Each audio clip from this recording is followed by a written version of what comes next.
Yeah, go on this side, and this side, yeah.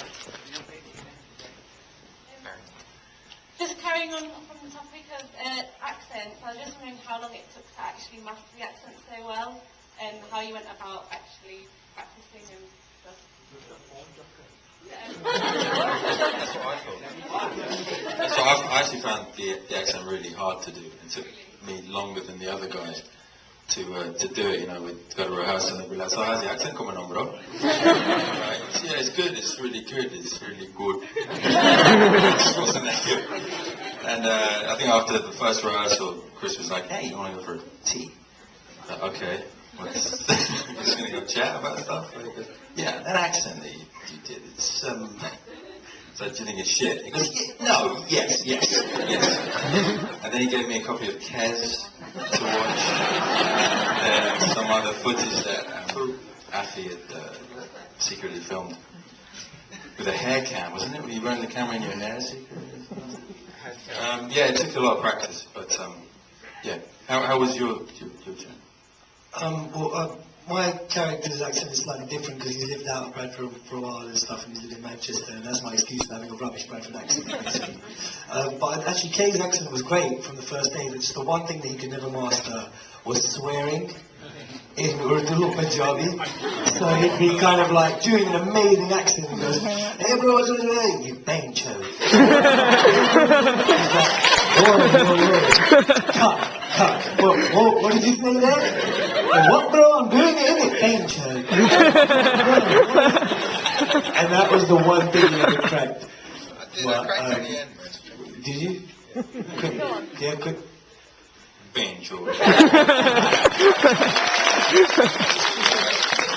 Well, Kay Van being Iranian, how about he offers an Iranian swear to the other guys for them to try out?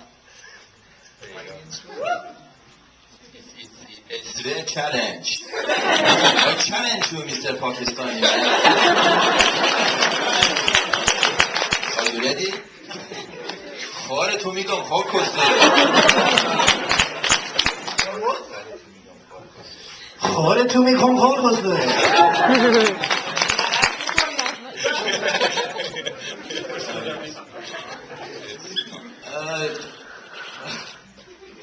Liz, you're a legend. Watch my listeners think you're beautiful. What's with the Weetabix thing near the end?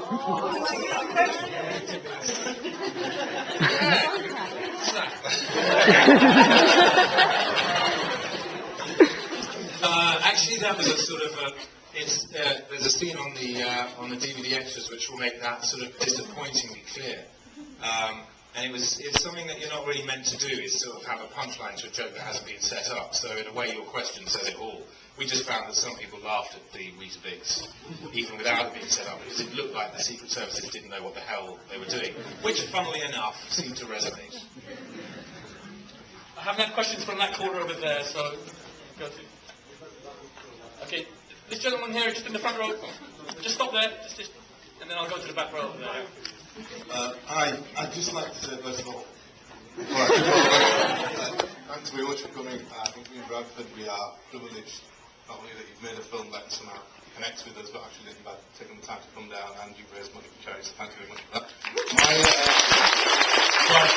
You've raised the money, so thank you. Well, no. Well, let's carry on. Yeah, sure. Let's chat. Two questions really. One is kind of mostly directed at Chris, and that is, to what extent were you sort of tempted to embed or layer a bit more of your kind of satirical personality in your sort of track record, because what you've done previously into this film, I mean, there were elements of it there. There's a bit where there's the grizzly bear, the honey monster, and the Wookiee, and to me that sort of said something like the influence of the security forces and all that. But it wasn't overtly similar to your other work.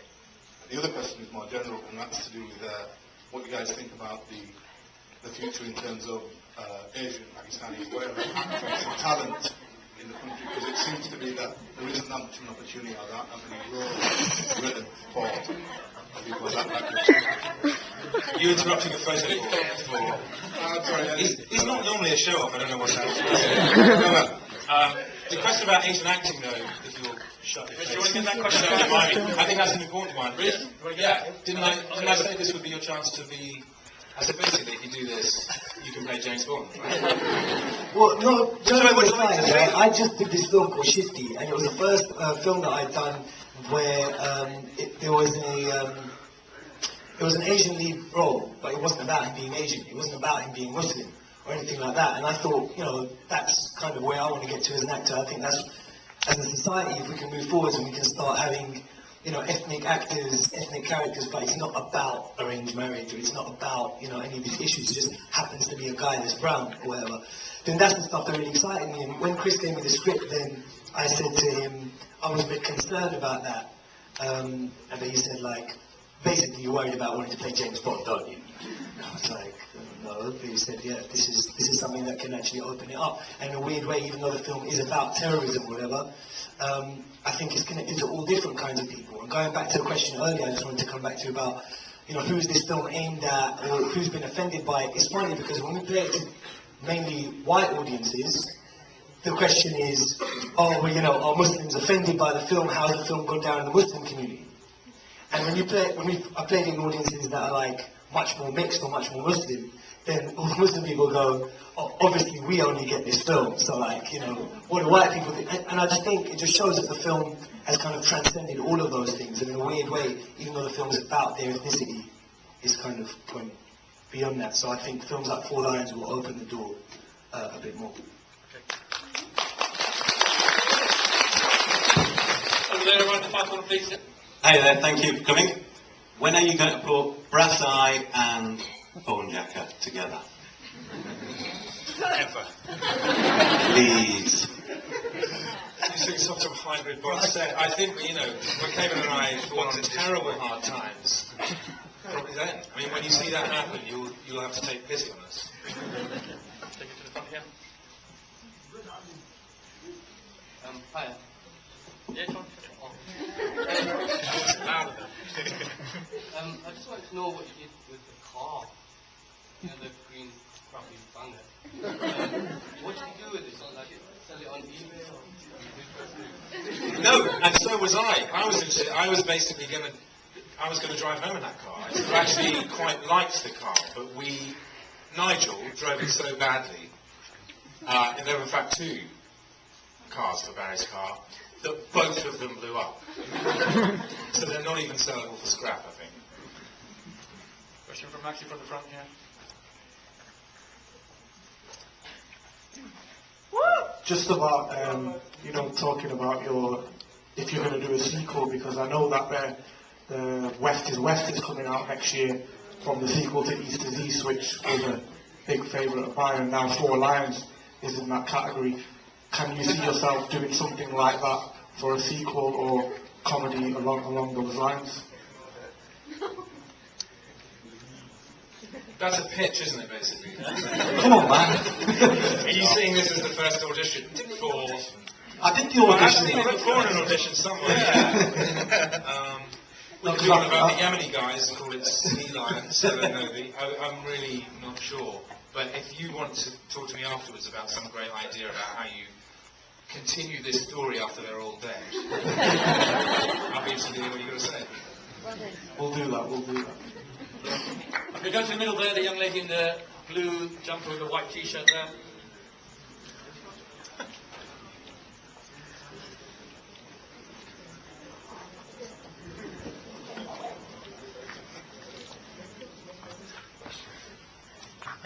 Thanks. But I had two questions. The first one was,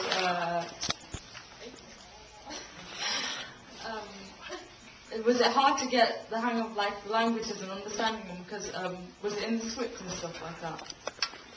Do you mean the bits of Punjabi or the Punjabi came up and the Arabic? No, again, I use the term research, but I don't mean something serious as that. But basically, it became pretty apparent pretty quickly that when you're talking to somebody, they'll spiral off into another language pretty quickly. So when I was, I'd often be with Afi or Faz and say, what was that? And he's saying, you really don't want to know, it involves doing bad things to members of your own family. And that was obviously part of the argot of the thing, but by the time we were swearing on set, Riz, I mean, your folks were miffed about the bashing that you did on Urdu, isn't that right? I mean, so you guys would know more than me, but it's better to swear in Punjabi than in Urdu? Yeah. Right. Sorry about that. It's certainly more, it's rougher. It's a natural language, isn't it? But somehow Riz wanted to be as offensive as possible, so he wanted to choose the worst language to swear in. No? Basically, I don't speak Punjabi.